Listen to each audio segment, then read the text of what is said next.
माझी बाजू अशी आहे की मालमत्ता माझ्या ताब्यात आहे. सादर केलेला 7x12 उतारा खोटा आहे आणि माझा क्लायंटच मालमत्तेचा खरा मालक आहे. एक मिळकत आहे जी मूळ फॉरेस्टची होती आणि ती मिळकत आजोबांना शासनाने दिलेली आहे आणि शासनाने ती मिळकत दिल्यानंतर तेव्हापासून आम्ही सर्वजण वहिवाटत आहोत.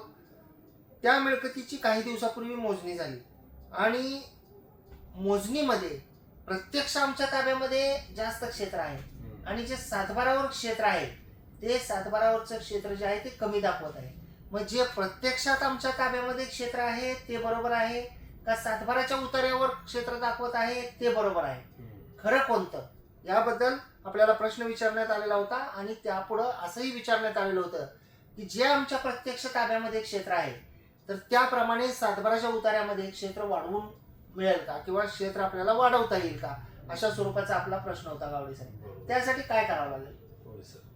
तर सगळ्यात पहिल्यांदा असं आहे साहेब की ती प्रॉपर्टी ज्या वेळेस त्या गव्हर्नमेंटनी ते संबंधित व्यक्ती म्हणजे जे व्यक्ती आपल्याला आजोबा वडील ज्यांना कोणाला दिले आहे ती अलॉटमेंट झालेली जी काही ऑर्डर आहे किंवा त्याचा जो फेर आहे तो फेर बघावा लागेल.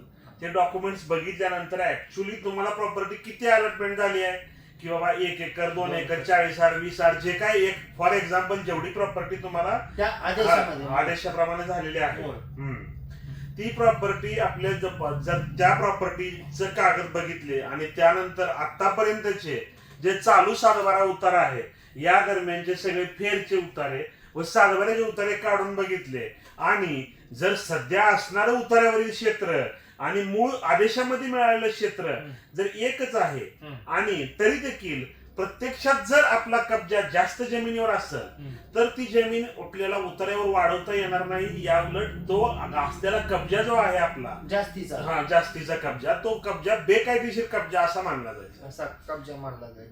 आणि जर का गावडे साहेब समजा की मूळ जी ऑर्डर आहे त्या ऑर्डर मध्ये उदाहरणार्थ एक 5 एकर जमीन दिलेली होती बरोबर आणि सध्याच्या 5 एकर जी दिलेली आहे तेवढीच 5 एकर जमीन आता सध्या मोजणी केल्यानंतर ताब्यामध्ये आहे.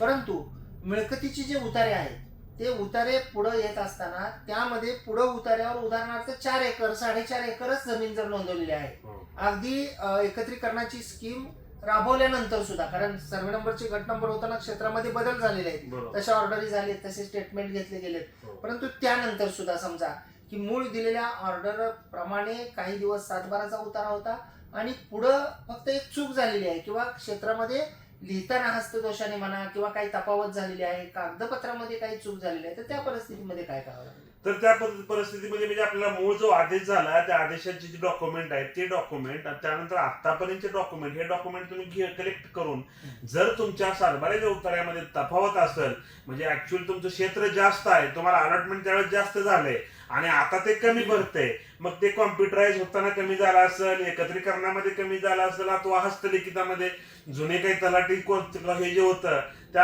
हस्तलिखितामध्ये चुका होत होत्या.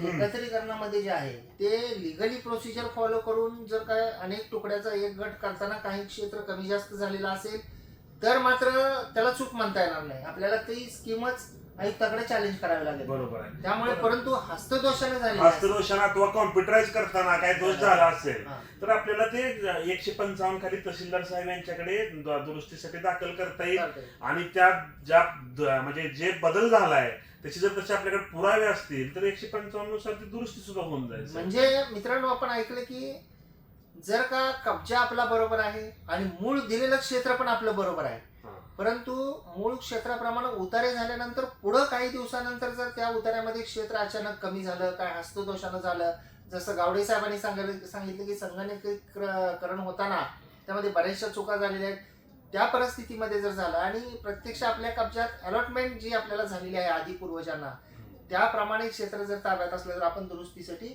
अर्ज करू शकतो. आता एक शेवटचा प्रश्न आहे गावडे साहेब की आपल्याला जर हा दुरुस्तीसाठी अर्ज करायचा असेल तर आपल्याला तिथं कोणकोणती कागदपत्र अर्जासोबत द्यावी लागतील? ते म्हणजे ते आपला जो आदेश झाला त्या आदेशामध्ये जे आपल्याला क्षेत्र मिळालं त्या क्षेत्राप्रमाणे त्या आदेशाची नक्कल लागल, त्यानंतर जोपर्यंत आपलं क्षेत्र बरोबर होतं सातबाऱ्यावरती आणि जिथं चुकलं तिथून पुढचे सातबारे आणि अगोदरचे सातबारे ह्यात जो काही फेर असेल एखादा किंवा दुरुस्ती करताना किंवा की हे करताना ट्रान्सफर करताना म्हणजे इफ एनी जर काही प्रॉब्लेम झाले असतील तो प्रॉब्लेम झालेला जो कागद आहे म्हणजे फेरचा उतारा तो फेरचा उतारा आणि दुरुस्ती का करणं गरजेचं आहे या गोष्टी आपल्याला नमूद कराव्या चूक लागतील कोठे झाली हा. आणि कशामुळे झाली हो, या हो. गोष्टी त्या अर्जामध्ये नमूद कराव्या लागतील. ते उतारे कागदपत्र पुरावा सादर करावा लागेल आणि दुरुस्ती करून मिळावी अशी विनंती करावी लागेल. बरोबर. तर खूप छान माहिती दिली गावडे साहेब आपण. मित्रांनो, आपल्याला जर ही माहिती आवडली असेल, आम्ही साध्या सोप्या भाषेमध्ये आपल्या मनातल्या प्रश्नांची उत्तरं देण्याचा प्रयत्न करत असतो. आपल्याला जर ही माहिती आवडली असल्यास या माहितीला एक लाईक करा, व्हिडिओला शेअर करा. आपण जर कोर्ट कचेरीच्या युट्यूब चॅनलवर हा व्हिडिओ पाहत असाल, अद्याप आपण जर का कोर्ट कचेरी युट्यूब चॅनलला सबस्क्राईब केलेलं नसेल तर सबस्क्राईब जरूर करा. बाजूचं बेल आयकॉनचं बटन दाबा म्हणजे आम्ही व्हिडिओ पोस्ट केल्यानंतर आपल्याला सूचना येईल. आणि त्यासोबतच आपण या व्हिडिओला लाईक केल्यानंतर त्या ठिकाणी कलरचं आणि स्टार चिन्ह असलेलं हाईप नावाचं बटन आपल्याला दिसेल, त्यालाही क्लिक करा. त्यासाठी कोणतेही पैसे द्यावे लागत नाहीत. आपण ते बटन जर क्लिक केलं तर व्हिडिओ जास्तीत जास्त लोकांपर्यंत पोहोचेल. आणि हे प्रश्न तुमचे उत्तर आमचे या सिरीज मधले हे पुढील व्हिडिओ असेच चालू राहतील मित्रांनो.